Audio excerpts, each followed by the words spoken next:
Chilling tales for dark nights.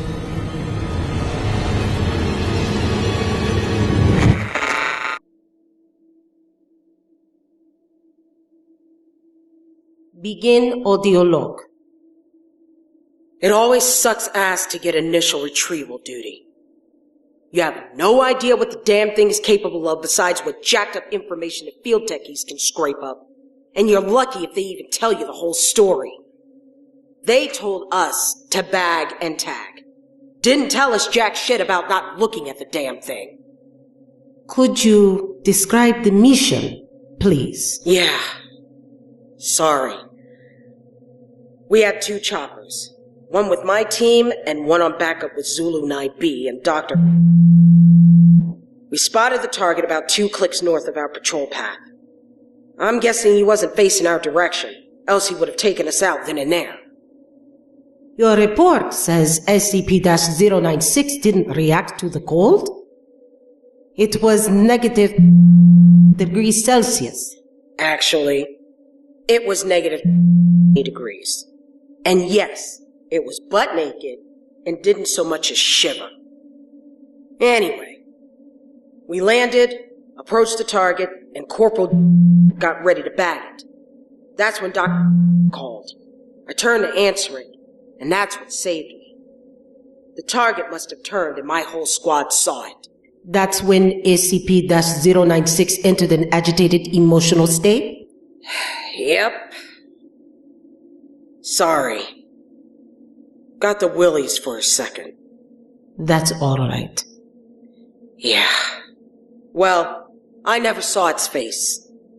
My squad did, and they paid for it up the ass. Could you describe it a little more, please? Yeah. It started screaming at us and crying. Not animal roaring, though.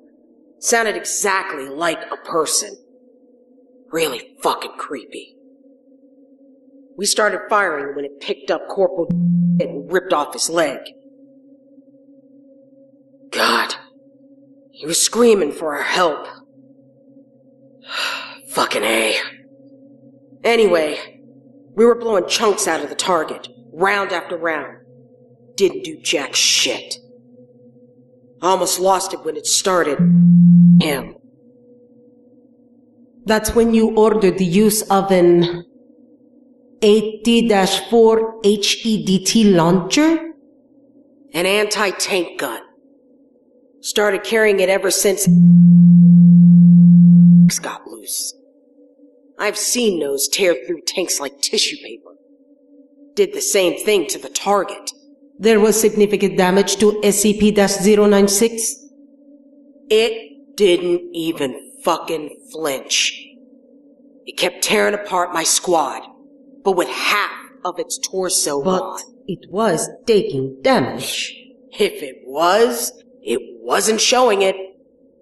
It must have lost all its organs, all its blood, but it didn't acknowledge any of it.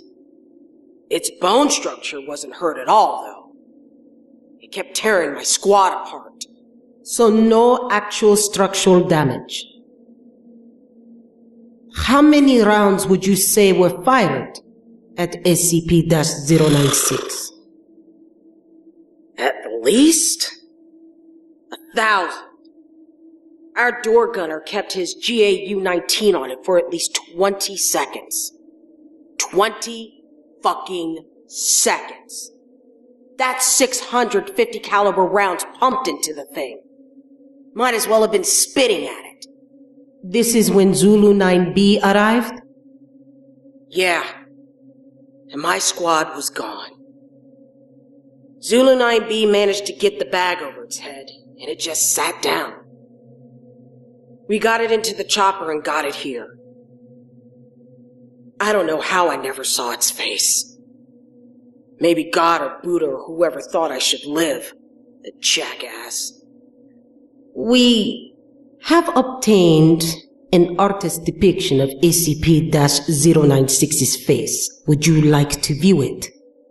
You know, after hearing that thing screams, and the screams of my men, I don't think I want to put a face to what I heard. No. Just... no. All right. I believe we are done here. Thank you, Captain. Let this be on record that I am formally requesting SCP-096 be terminated as soon as possible.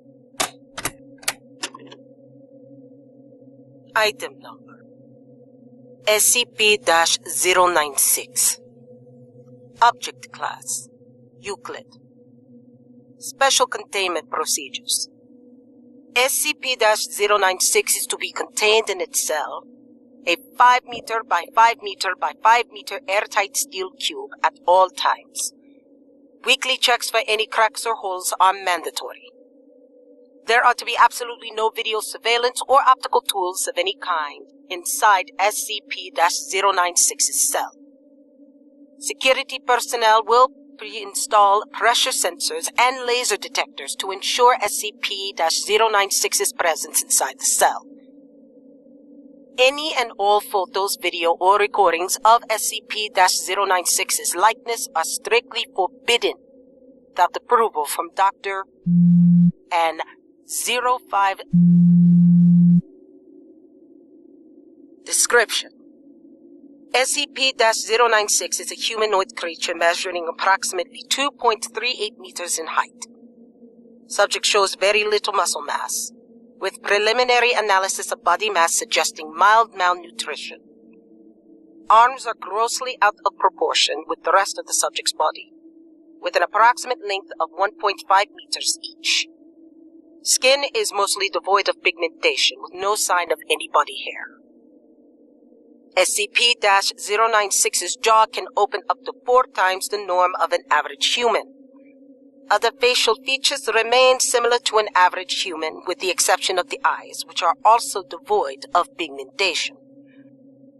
It is not yet known whether SCP-096 is blind or not. It shows no sign of any higher brain functions, and it is not considered to be sapient. SCP-096 is normally extremely docile, with pressure sensors inside its cell indicating it spends most of the day pacing by the eastern wall.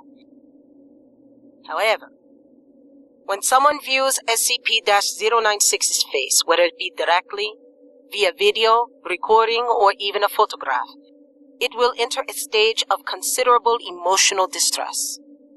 SCP-096 will cover its face with its hands and begin screaming, crying, and babbling incoherently. Approximately 1 to 2 minutes after the first viewing, SCP-096 will begin running to the person who viewed its face, who will from this point on be referred to as SCP-096-1.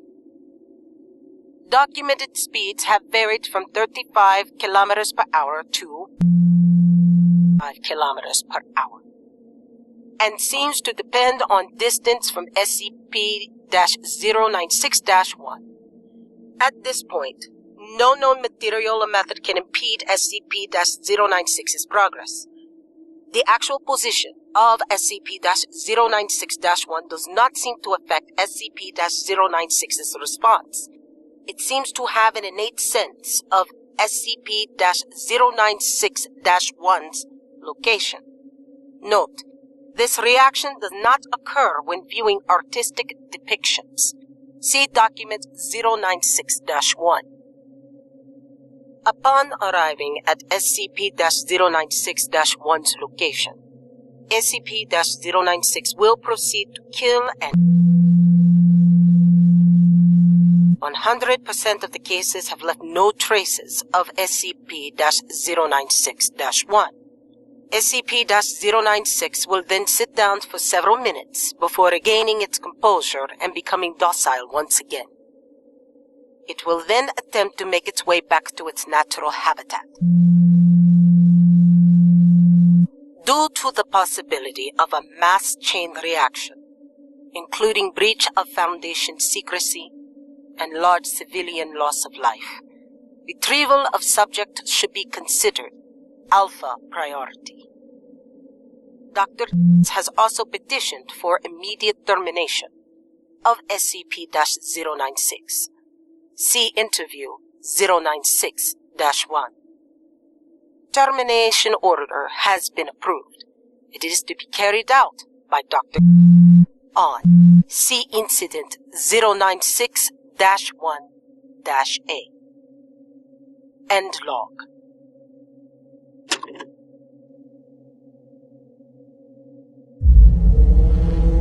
Chilling tales for dark nights.